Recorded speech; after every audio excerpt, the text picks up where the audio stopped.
Hey Gearheads, and welcome to Garage Talk. I'm Corey, and that is the new baby crossover from the Kia brand. That is the 2024 Kia Seltos. This particular one is an SX Turbo, and in this video I'm going to take you on a quick tour and see if you may want to cross shop this against something like, I don't know, Subaru Crosstrek Sport. Stay tuned.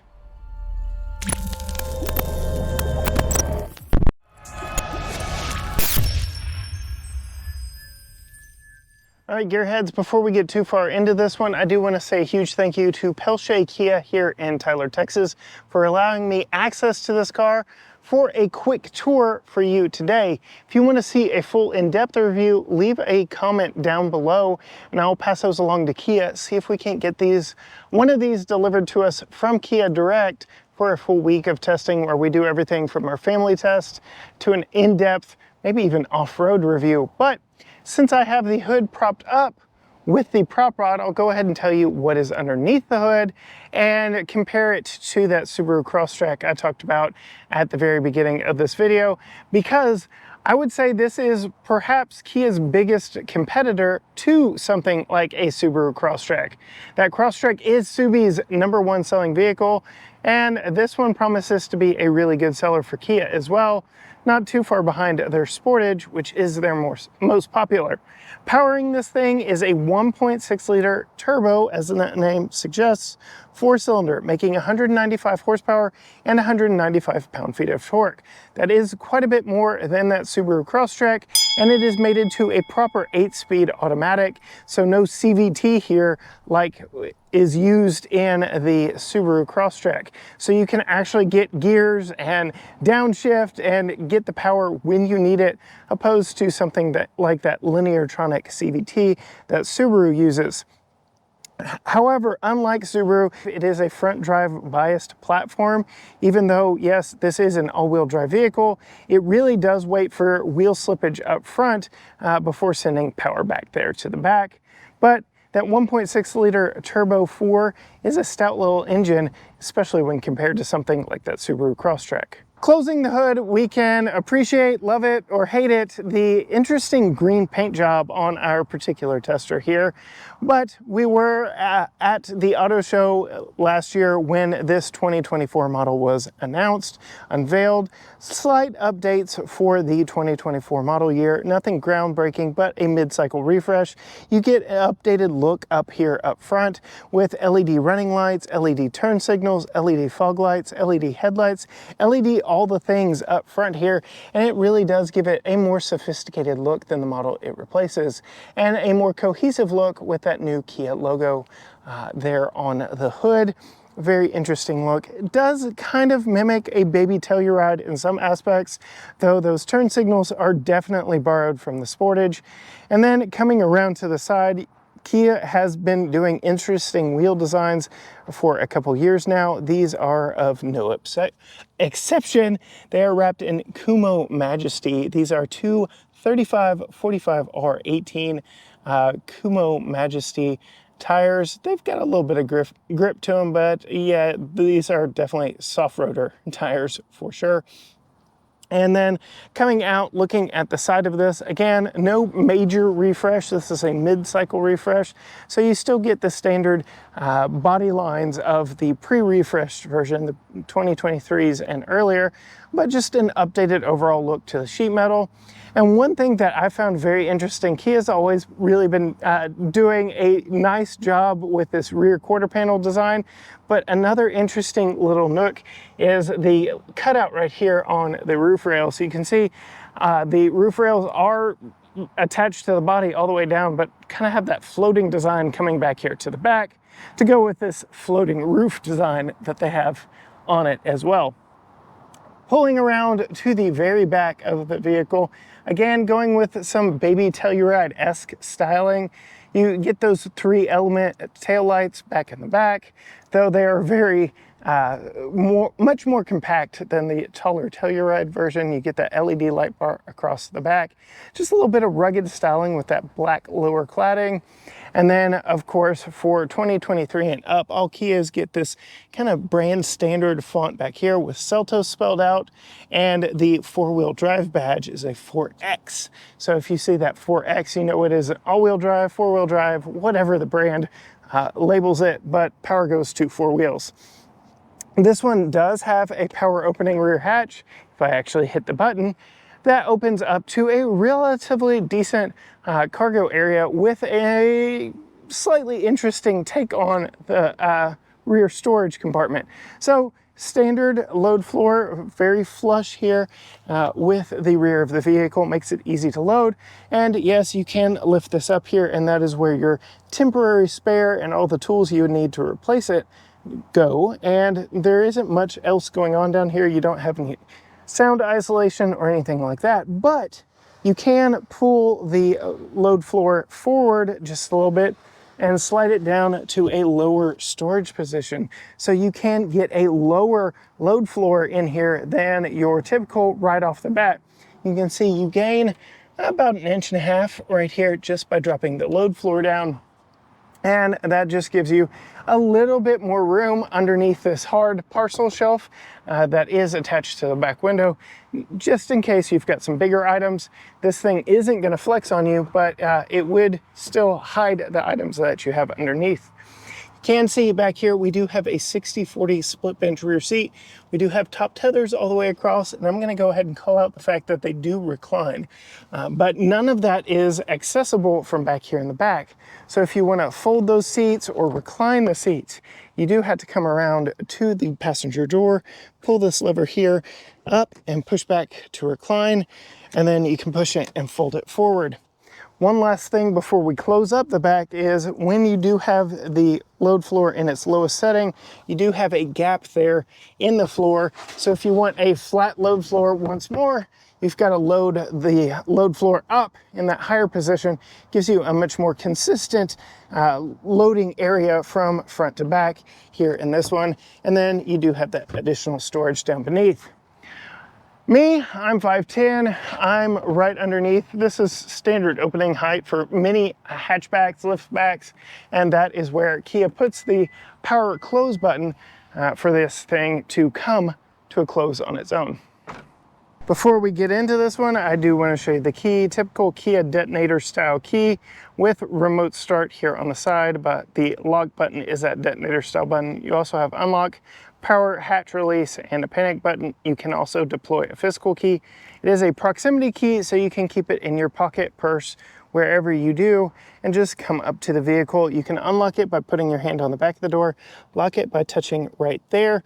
And I will note that is not on all four doors, so just the front door. But when you do come up to it and get inside, you are welcomed with an updated interior, curved screen up front, two 10¼ inch screens, but we'll get to those here in just a second. Here we've got all our window and mirror controls. A lot of gloss black plastic in this one, but very interesting look here on all the speaker grills.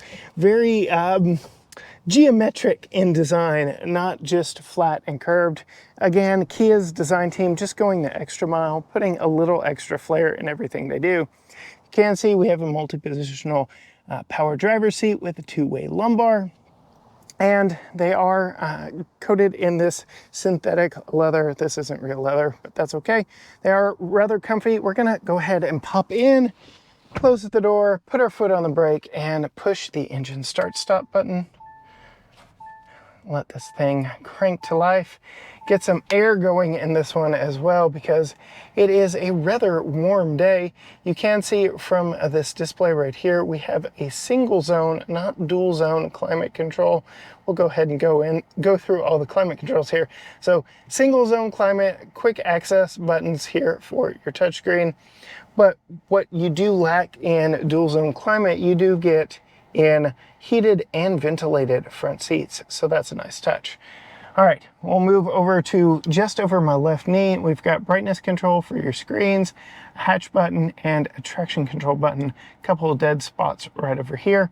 We do have a tilt and telescoping steering wheel in this one. It is all manual. Coming out to the steering wheel, typical Kia steering wheel.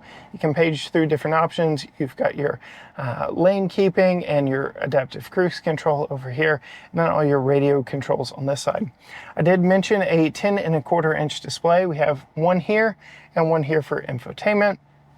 And I do like the updated background in this one. It is nice with the digital readout of both your engine speed, RPMs, and your vehicle speed. So that's nice. And again, you can page through a bunch of different information here in the middle, including where your power is going, which I just went by for the second time. That shows you where your power is going, front wheels and the like, as well as lane keep and all that good stuff. So very nice, very informative right there, all pertinent information. Typical Kia touchscreen information here. Won't go into too much detail because we've done that in other Kia products. Then we have kind of a multi-level storage situation down here under your climate controls. There's a Qi wireless charger up here with a status light. You get a USB-A and USB-C port up here.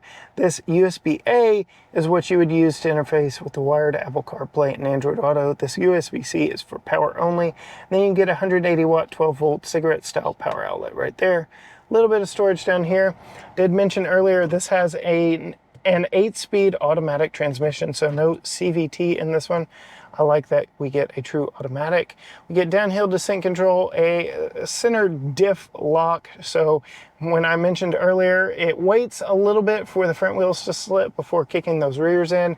You can lock it in to 4-wheel drive with that button right there. Just something to note.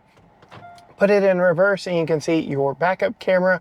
No 360 cameras in this one, but again, at a $32,500 price tag, it's about what you would expect. And it's also what we saw in the last Crosstrek Sport we tested. So just come to note there. You can also quick access your camera button by pushing the button right there. We do get some drive modes here with this little knob that you can twist left or right, smart, sport, and normal. We'll talk more about that when we actually get it in and drive. Nothing fancy here with the rear view mirror. We get a standard size sunroof up here. Just overall, very nice, not overly luxurious appointments up here, but I really do appreciate the ventilated seats here on a hot summer East Texas day. All around, a really nice $32,000 family vehicle up front here. But let's see what it's like sitting behind myself at 5'10". All right, coming up to the back door, much like the front, very easy to open. Not too wide opening, but could make for getting a car seat in fairly easy. Again, same materials back here, perforated, though these are not heated or ventilated back here. In the back, I'm gonna go ahead and pop in behind myself. I will say the ride height back here is very nice. Very kind of even position getting in this. You're not like sitting down in a hole or climbing up into it. You just kind of move over into it. And as you can see, sitting behind myself at 5'10", I've got plenty of leg room. My view is just over the top of the headrest up here, so a little bit higher than how I have my front seat currently set.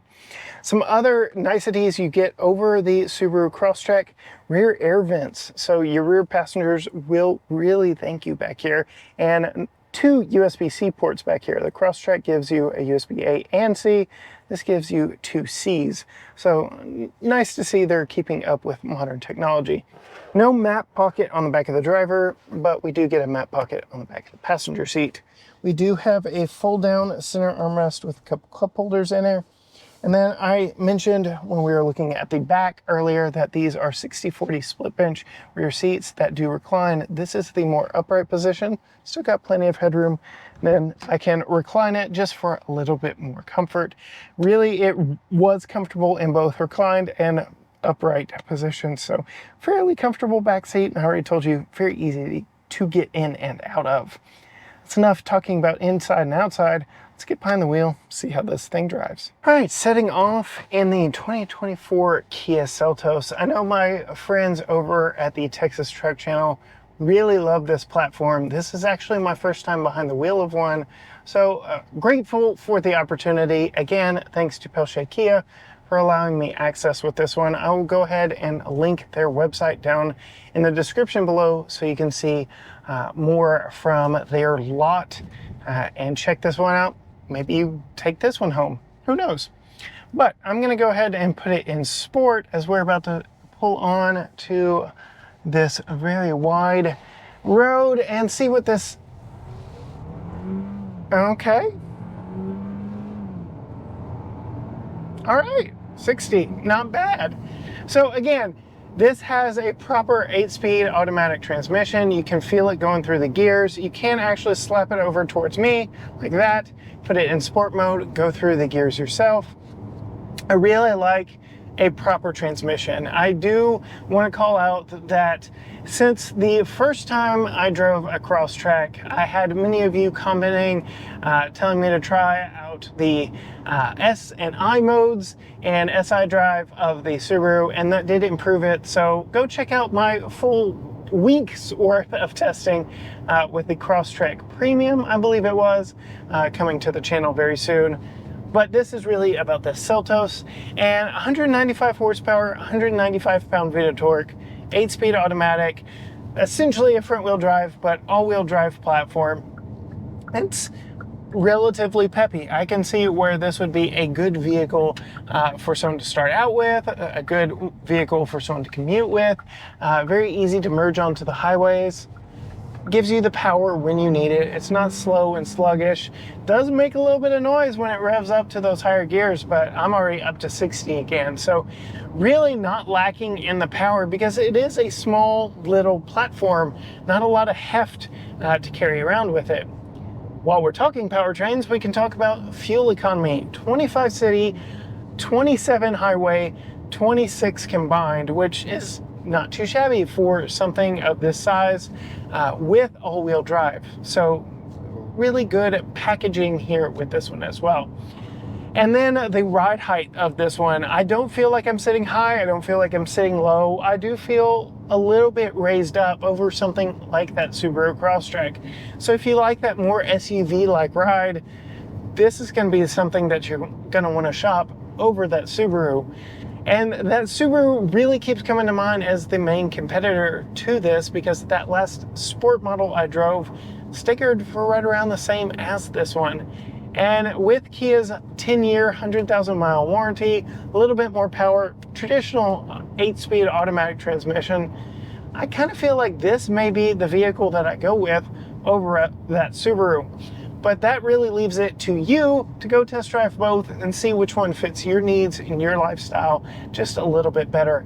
This one's definitely more traditional SUV, whereas that Crosstrek is more of a lifted car. Other vehicles this might be cross-shopped against would be the Honda HR-V, which we've tested an all-wheel drive version of as well. That too used a CVT, or a continuously variable transmission, and took away from its driving dynamics and character. And then the 2024 Chevy Trax. That one is interesting because Chevy went for the value proposition, severely undercutting this one. You can max a Chevy Trax out for 27 and some change, whereas this one's 32, but you forego all-wheel drive. Chevy kept it cheap by making it a front-wheel drive only platform, but again, you do get a traditional geared automatic transmission and a potent 3-cylinder engine in that one. Though if you really want an SUV with 4-wheel drive, all-wheel drive, power to all 4 wheels, this would be up high on my shopping list. If you want to see more from us, be sure and hit that subscribe button down below. Ring the bell so you're notified every time a new video drops here on the channel. Let us know in the comments if you want us to test one of these for a full week. We'll actually get Holly behind the wheel, see how she likes it, put Tucker's car seat in the back, the whole 9 yards, as well as live with it for a little bit longer instead of more of this speed date like I've got here today, thanks to my friends at Pelche Kia. Find us on all social media platforms as well: Facebook, Instagram, Twitter, X, YouTube, Threads. Everything is at GT Garage Talk, or you can go to gtgaragetalk.com, find links to everything we do. We've also started a second channel called GT Premium Reviews on YouTube. Go check that out for full cinema quality reviews of high-end luxury and high performance vehicles over on that channel. But as for me, here in the refreshed 2024 Kia Seltos, until next time, gearheads, bye.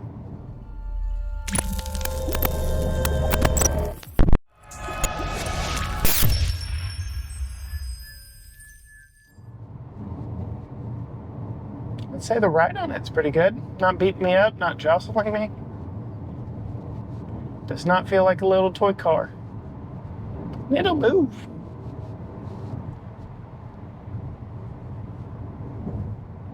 I love the ventilated seats.